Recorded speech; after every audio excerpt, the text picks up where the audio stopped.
There's an article you can read online, and there's the link there. It's from a guy called Greg Boyd, or Gregory Boyd. Now, just a disclaimer, he's a Trinitarian. Again, I don't advocate everything he does. He says he has a very extreme form of pacifism, what I call the hippie generation pacifism. But he has some good things to say here.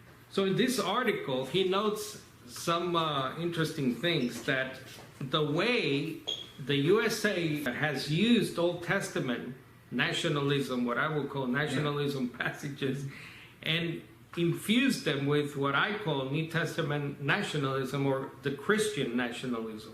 Now look at this list I put together here, and you can read the article for yourself. So Moses is faithful in all my houses, says Numbers 12. That verse was used by President Grover Cleveland. The teachings of Christ results in the purest patriotism.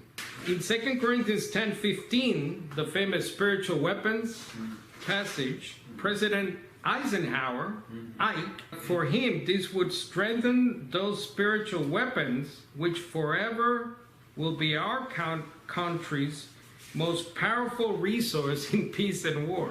The famous John 3:16, well, God loved the world in this way, should really be the way it's read. But that verse, General Colin Powell cited and said, this is how the U.S. has sent many of its fine young men and women into great peril to fight for freedom beyond our borders. So that was his understanding of John 3:16. Abraham armed his servants for war, according to Genesis 14, and that's used in this American Patriots Bible as a reason to keep and bear arms for liberty, which was at the heart of their religion.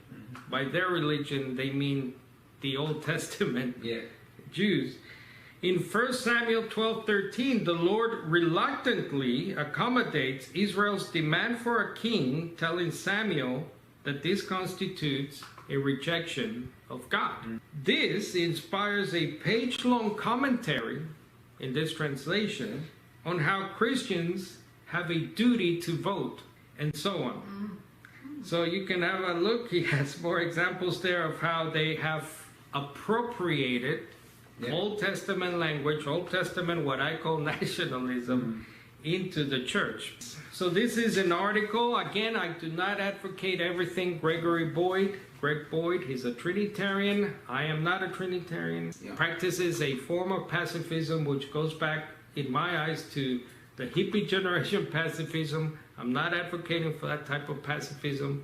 So he cites there the famous John 18:36. Jesus is before Pilate, the civil authority of that time, right? And what does Jesus say? Again, very anti-Old Testament Messiah speech. He basically says, to paraphrase, the politics of this present evil age, to which you belong to, Pilate, have nothing to do with the coming world government of my world government, ruling with the saints.